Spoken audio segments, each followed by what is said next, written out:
When they make baseballs for the pros, they aren't just playing around. They build these balls precisely to league standards. And incredibly, those standards date back to 1872. Each ball is uniform in circumference and weight, so the game is an equal contest.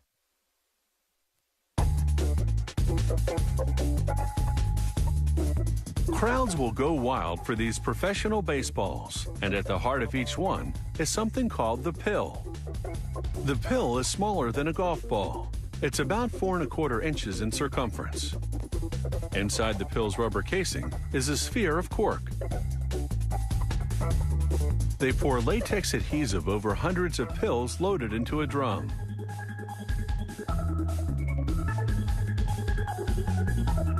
Rollers spin the drum to evenly coat the pills with the adhesive. This adhesive never dries out completely, and the pills remain sticky to the touch. Next, they loop 4-ply wool around the pill. This machine spins the pill to wind the yarn around it. This winding substantially fattens the pill. It's the first time a camera has ever been allowed to record this proprietary machine, so we can't show you all of it. They wind a second layer of wool around the pills. This yarn is 3-ply, and it thickens the ball a little more.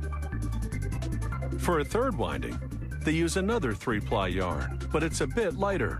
The various layers of yarn are what give the baseball resilience, so it springs back into shape despite being hit repeatedly.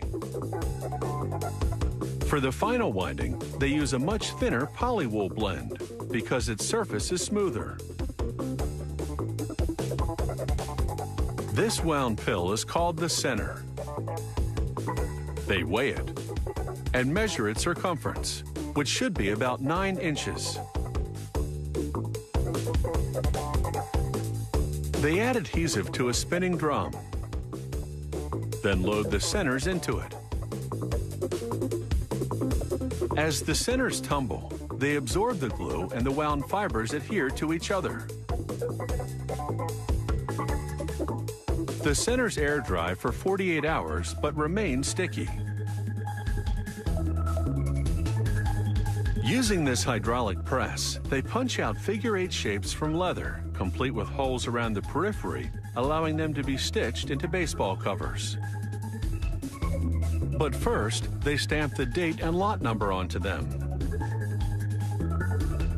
Then they wrap them in wet towels. The moisture will make the leather pliable enough to sew.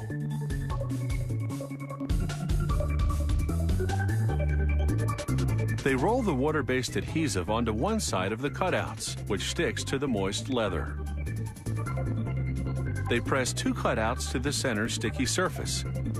It's an exact fit. They clamp the leather-clad ball in a vise, and it's time to sew.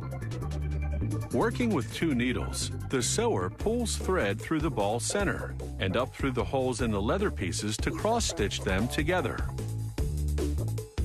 He rubs wax on the thread to stiffen it, because if it slackens, it's more likely to tangle.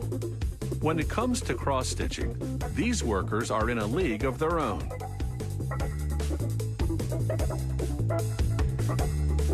They make quick work of the 108 stitches in each ball. There are 350 sewers in this factory, and they produce 8,000 to 10,000 balls per day. That's a lot of home runs.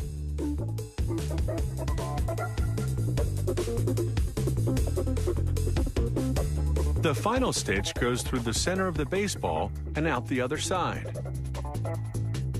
The sewer then pulls stitches into a V configuration to give the ball a consistent look and feel. The balls now roll into a press that smooths down the seams. Smoother balls are harder to grip, and they make pitching a bit tougher for the pros. Finally, a 3-headed stamper gives it the trademark, league logo, and the commissioner's signature. With drying cycles, it takes a week to make a professional baseball. It will be whacked and slammed out of the playing field. But that's life in the big leagues.